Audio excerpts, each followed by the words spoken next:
की महागठबंधन सरकार में सब कुछ ठीक ठाक चल रहा है। ऐसा दावा जेडीयू और आरजेडी दोनों दलों के नेता अक्सर करते रहते हैं, लेकिन दोनों दलों की जुबानी जंग को सुनने और समझने के बाद ऐसा लगता है कि दावे खोखले हैं और गठबंधन बेमेल। बात हालिया बयान की करें तो आरजेडी नेता भाई वीरेंद्र कहते हैं कि लालू की कृपा से ही नीतीश सीएम बने हैं, तो लगे हाथ जेडीयू नेता अशोक चौधरी का पलटवार आता है, जिसमें कहते हैं कि नीतीश पिछले 18 वर्षों से किसी की रहम पर नहीं बल्कि अपने स्वच्छ नीतियों के दम पर सीएम है।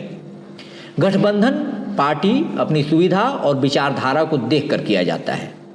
आज की बतकही में चर्चा के लिए हमारे साथ जुड़े हैं हिंदुस्तान टाइम्स के वरिष्ठ पत्रकार सुभाष पाठक, जिनसे जानेंगे कि क्या महागठबंधन सरकार में सब कुछ ठीक ठाक है या फिर कुछ गड़बड़ है। सुभाष जी, बहुत बहुत स्वागत है आपका सीतयोग की बतकही में। सुभाष जी, जिस तरीके से भाई वीरेंद्र कह रहे हैं कि नीतीश कुमार लालू जी की कृपा पर मुख्यमंत्री हैं, फिर उसके बाद अशोक चौधरी का पलटवार आता है और अशोक चौधरी कहते हैं कि नीतीश किसी की कृपा पर नहीं बल्कि अपनी नीतियों से मुख्यमंत्री हैं। क्या कहेंगे इस तरह के वार पलटवार को आप? क्या सब कुछ ठीक ठाक है महागठबंधन में? नीतीश कुमार अगर सीएम हैं तो उनके खुद का वो अर्न किया हुआ है। नीतीश जी जिसके साथ जाते हैं सरकार उसकी होती है। नीतीश जी का ये कहना कि लालू जी की कृपा से नीतीश कुमार सीएम बने हैं, ऐसा भी नहीं है। पिछले बार 2015 का जो इलेक्शन था उसमें जेडीयू की 71 सीट थी, बीजेपी के 53 सीट थे। उसके बाद उन्होंने सरकार बनाई, तो ऐसा नहीं था कि बीजेपी की कृपा पर ही सरकार बनी। वो सरकार इनके स्वच्छ छवि के चलते बनी। इनका जो व्यक्तित्व रहा कि भाई अच्छे सीएम के रूप में, एक अच्छे एडमिनिस्ट्रेटर के रूप में काम किए हैं, तो उसके चलते लोग जो उनसे जुड़े।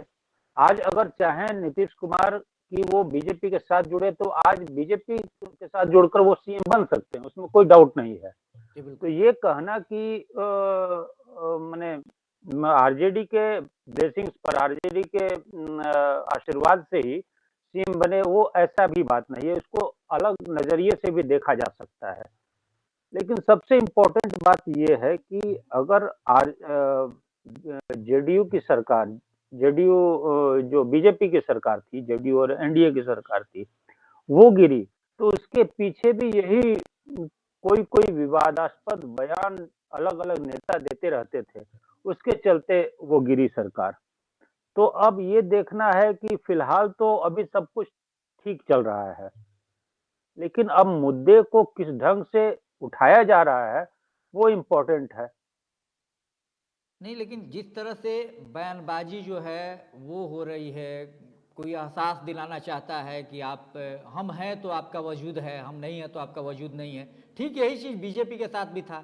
जब एनडीए में थे तो बीजेपी वाले ऐसा कहते थे और आज भी कहते हैं बीजेपी वाले कि नीतीश जी अगर मुख्यमंत्री बने हैं तो कहीं ना कहीं बीजेपी का बहुत बड़ा रोल रहा है, बीजेपी ने उनको इस लायक बनाया है।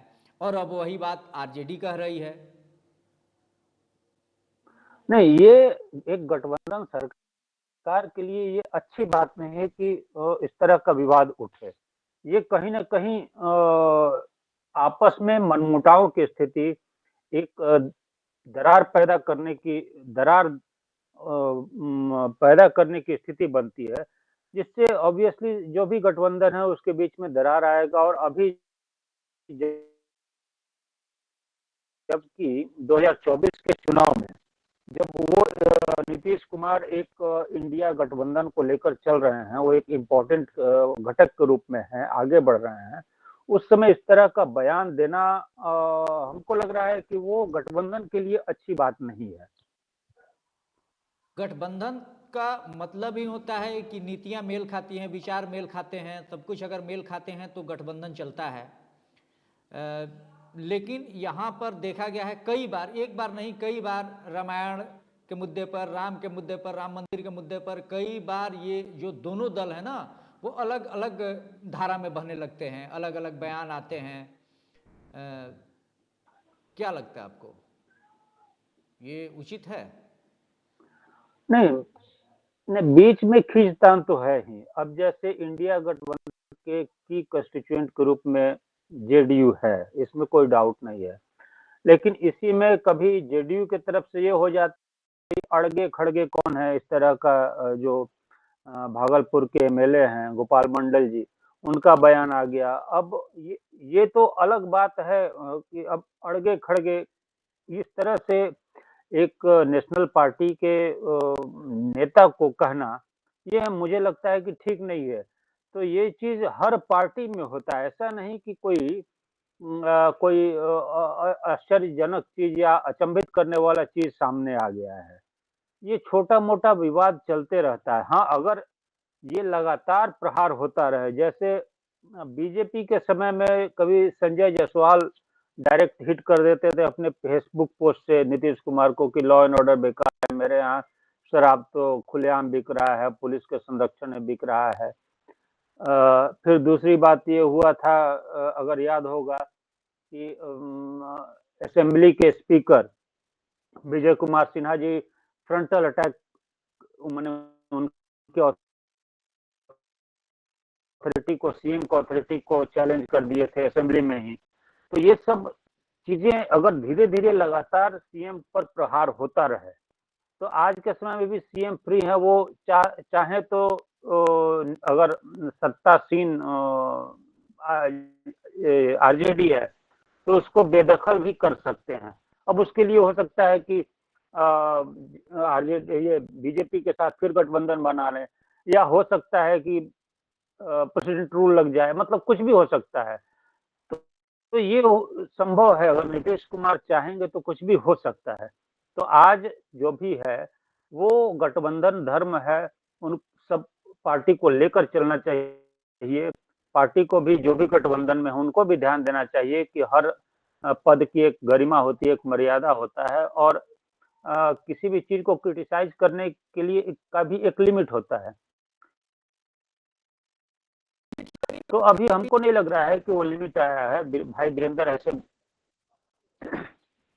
नहीं। सीट शेयरिंग वो दूसरा चीज है, डिफरेंट चीज है। सीट शेयरिंग 2024 के इलेक्शन में बेसिकली कांग्रेस को ही डील करना है, और मोटा मोटी जो मेरी जानकारी में है वो सहमति, एक ब्रॉड सहमति बन चुकी है सीट को लेकर। सीट को लेकर कभी भी देखेंगे कि किसी तरह का कोई भी बयान,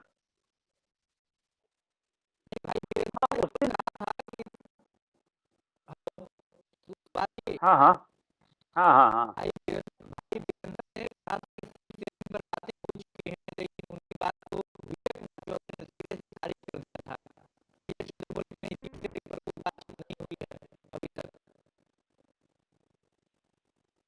नहीं नहीं, ऐसा नहीं है। सीट शेयरिंग को लेकर एक राउंड डिस्कशन इन पर्सन हो चुका है दिल्ली में, जिसमें जेडीयू के तरफ से संजय कुमार झा थे, और बीजेपी के सॉरी आरजेडी की तरफ से मनोज कुमार झा थे। और सीट शेयरिंग का जो पार्लियामेंट्री जो नेशनल लेवल पर कमेटी है, इनके मुकुल वासनिक जी के नेतृत्व में एक राउंड की मीटिंग वहां हुई, फिर ऑनलाइन मीटिंग हुई इन लोगों की सीट शेयरिंग पर। तो सीट शेयरिंग पर काफी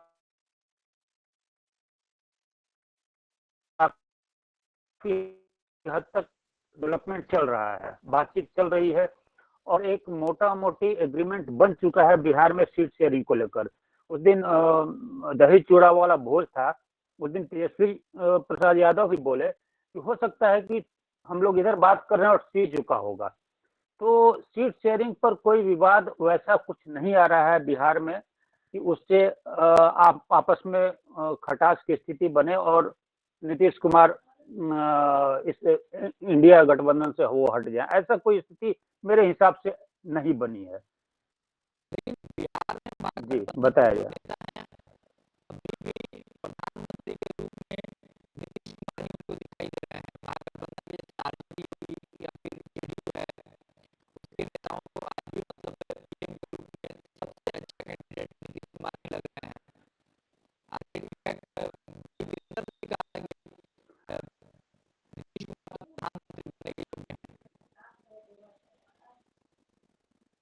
नहीं, दूसरा भाई वीरेंद्र का नहीं, भाई वीरेंद्र का वो आगे का स्टेटमेंट भी था कि प्रधानमंत्री नीतीश कुमार बने और चीफ मिनिस्टर तेजस्वी बने। आरजेडी के नेताओं को ये हड़बड़ी जरूर है कि वो चाह रहे हैं तेजस्वी को चीफ मिनिस्टर बनाना, और चीफ मिनिस्टर तभी बनेंगे जब चीफ मिनिस्टर पोस्ट पर वैकेंसी होगी, और फिलहाल वैकेंसी चीफ मिनिस्टर पोस्ट पर नहीं है, नीतीश कुमार हैं। तो हड़बड़ी आरजेडी के नेताओं को जरूर है, लेकिन वो हड़बड़ी नीतीश कुमार या जेडीयू के जो भी शीर्ष नेतृत्व में है उन लोगों को वो हड़बड़ी नहीं है। नीतीश कुमार जी को भी हड़बड़ी नहीं है कि वो इंडिया गठबंधन में कोई की पोजीशन पकड़े। उनको कन्वीनर का पोस्ट ऑफर किया गया, वो कन्वीनर का पोस्ट नहीं लिए। वो नीतीश कुमार जी खुद बोल चुके हैं कि हम पीएम बनना नहीं चाहते हैं। और दूसरी बात, ये सारा चीज अर्थमेटिक का होता है। कांग्रेस पार्टी नेशनल पार्टी है, इसके अलावे और भी कंस्टिट्यूएंट हैं, जैसे समाजवादी पार्टी हो गई, जैसे डीएमके भी हो गया, जैसे फिर आपका ममता बनर्जी हो गई, स्टॉलिन हो गए, मतलब ये सब बहुत सारी पार्टियां हैं। हाँ, आम आदमी पार्टी है। तो देखना ये है कि जो मैं हमको लग रहा है कि इस बार जो पीएम का इलेक्शन होगा, जो 2024 का इलेक्शन होगा पीएम के लिए, तो वो बिना फेस का लोग जाएगा, और ये तय होगा बाद में कि इस इंडिया ब्लॉक के प्राइम मिनिस्टर कौन होंगे। हमको लग रहा है कि ये बाद में तय होगा, तो अभी किसी को हड़बड़ी नहीं है। और ये लोग चाह रहे हैं, हर लोगों की ख्वाहिश है, जैसे भाई वीरेंद्र बोल रहे हैं कि वो सीएम के रूप में तेजस्वी को देखना चाह रहे हैं। उसी तरह से गोपाल मंडल विधायक हो गए जेडीयू के भागलपुर से, वो कह रहे हैं कि नीतीश कुमार को पीएम बनना चाहिए, और भी लोग कह रहे हैं। लेकिन जो शीर्ष नेतृत्व के साथ में है, मतलब जो इम्पोर्टेंट लीडर्स हैं जेडीयू के, उन लोगों में से किसी का कोई स्टेटमेंट नहीं आया है कि नीतीश कुमार को पीएम बनाया जाना चाहिए।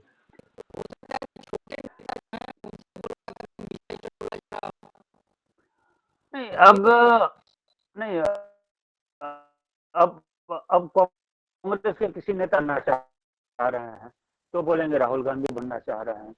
अगर आरजेडी से किसी से पूछा जाए तो बोलेंगे कि भाई तेजस्वी बनना चाहेंगे। पीएम कौन बनना चाहिए, तो पीएम बनने की ख्वाहिश हर किसी की होती है, लेकिन वो डिपेंड करता है कि किसको कितना नेशनल लेवल पर सीट आ रहा है। मान लीजिए कि जेडीयू को 10 सीट आए या 12 सीट आए, एक बात कर रहे हैं, और यहाँ पर 545 सीट का मार्क है, तो जिसको कम से कम 150-200 कम से कम सीट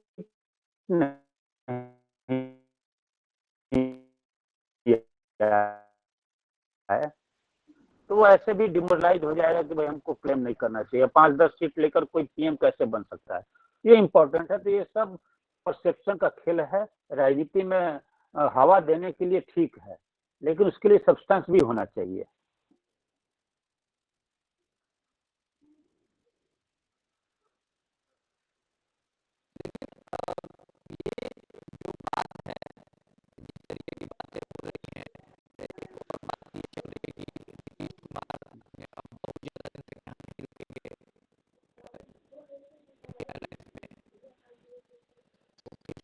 नहीं, वो एक डाउट है।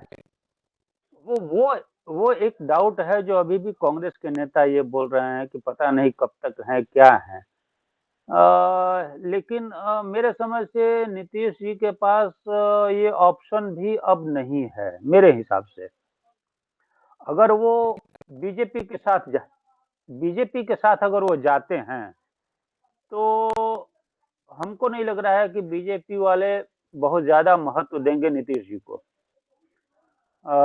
जहां तक इंडिया ब्लॉक का सवाल है, तो इंडिया ब्लॉक इनको हर मीटिंग में अच्छा सम्मान दे रहा है।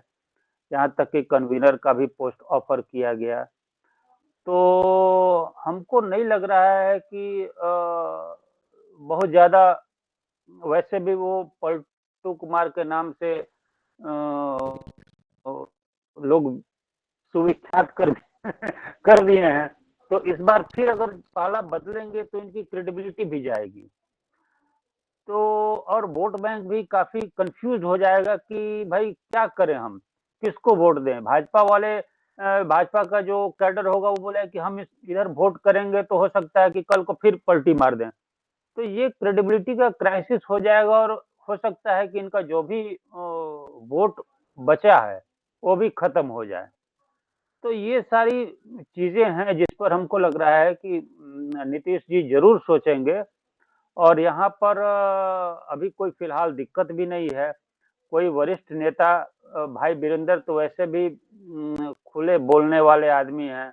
वो कई बार तो अपने ही पार्टी के नेता को क्रिटिसाइज कर चुके हैं। और वैसा भी भाई वीरेंद्र वैसा कुछ भी उस तरह का बयान नहीं दिए जो अशोक चौधरी जिस तरह से रिएक्ट कर दिए हैं।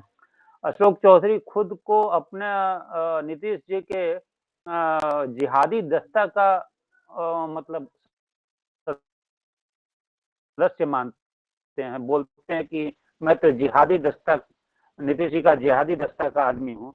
तो अशोक चौधरी जी को ये किसी भी मामले में कूद जाने की आदत है। अगर जहां नीतीश कुमार को डिफेंड करना हो, सपोर्ट करना हो, तो ये हो सकता है कि वजह। और हमको नहीं लग रहा है कि नीतीश जी फिलहाल जो स्थिति बन रही है उसमें और भी कई नेताओं से मेरी बातचीत हुई है। अब बहुत लोग से जो नाम हम कोट नहीं करना चाहेंगे, तो उन लोगों का ये कहना मतलब कि जिसके साथ नीतीश जी का उठना बैठना होता है, तो वो लोग कह रहे हैं कि फिलहाल ऐसी कोई संभावना नहीं बन रही है कि नीतीश जी इंडिया ब्लॉक को छोड़। हाँ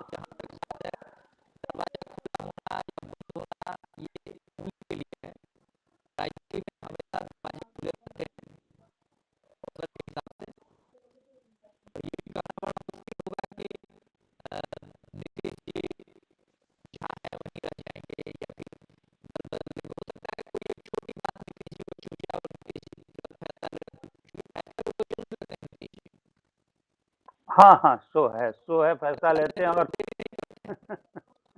हाँ हाँ, तो अभी अज्ञातवास में जाने की संभावना नहीं दिख रही है।